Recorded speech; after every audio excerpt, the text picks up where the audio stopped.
बापानं केला मुलाचा खून. उपनगर पोलीस ठाणे हद्दीत 4 दिवसात दुसरा खून. बापाला पोलिसांनी घेतलंय ताब्यात. उपनगर पोलीस ठाणे हद्दीत बापानं स्वतःच्या मुलाला जीवेठार मारल्याची घटना घडली आहे. उपनगर पोलीस ठाण्यात 4 दिवसात दुसरा खुनाचा गुन्हा दाखल झाल्यानं खळबळ उडाली आहे.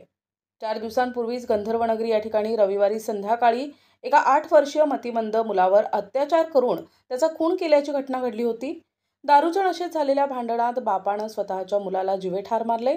अनिल विठ्ठल गुंजाळ, वय वर्ष 20, आम्रपाली झोपडपट्टी, उपनगर, कॅनल रोड असे या मृत्युमुखी पडलेल्या दुर्दैवी मुलाचं नाव आहे. विठ्ठल गुंजाळ आणि त्यांचा मुलगा अनिल गुंजाळ यांच्यात रोज भांडणं होत असल्याची माहिती असून गेल्या महिनाभरात 10 ते 15 वेळा त्यांच्यात हाणामारी झाली होती. काल रात्री बाप आणि मुलगा यांच्यात वाद झाल्यानं बापानं मुलगा अनिल याच्या डोक्यावर जड वस्तू मारली. मार लागल्यानं अनिल बेशुद्ध पडला. अनिल यास तात्काळ जखमी अवस्थेत नागरिकांच्या मदतीनं जिल्हा रुग्णालयात उपचारासाठी दाखल करण्यात आले होते.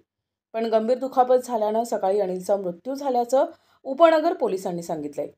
मयत अनिलचे वडील विठ्ठल गुंजाळ याला तात्काळ पोलिसांनी ताब्यात घेतलं असून अधिक तपास उपनगर पोलीस करत आहेत. उपनगर पोलीस स्टेशनच्या हद्दीत आम्रपाली झोपडपट्टी या ठिकाणी डायल 112ला कॉल झाला होता. या ठिकाणी एक नशेडी बापाने मुलाला मारलेलं आहे. तर त्या ठिकाणी आमचे रात्रीची वेळ होती 10:30च्या सुमारास. त्या ठिकाणी आमचे डायल 112ची टीम त्या ठिकाणी गेली आणि त्यांनी तो रक्ताच्या थारोळ्यात पडलेला असल्याने आम्हालाही कळवलं. आम्ही स्पॉटला गेलो.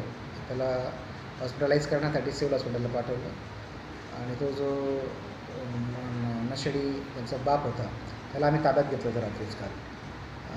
सदर जो जखमी आहे त्याच्यावर सिव्हिल हॉस्पिटल या ठिकाणी उपचार सुरू होता.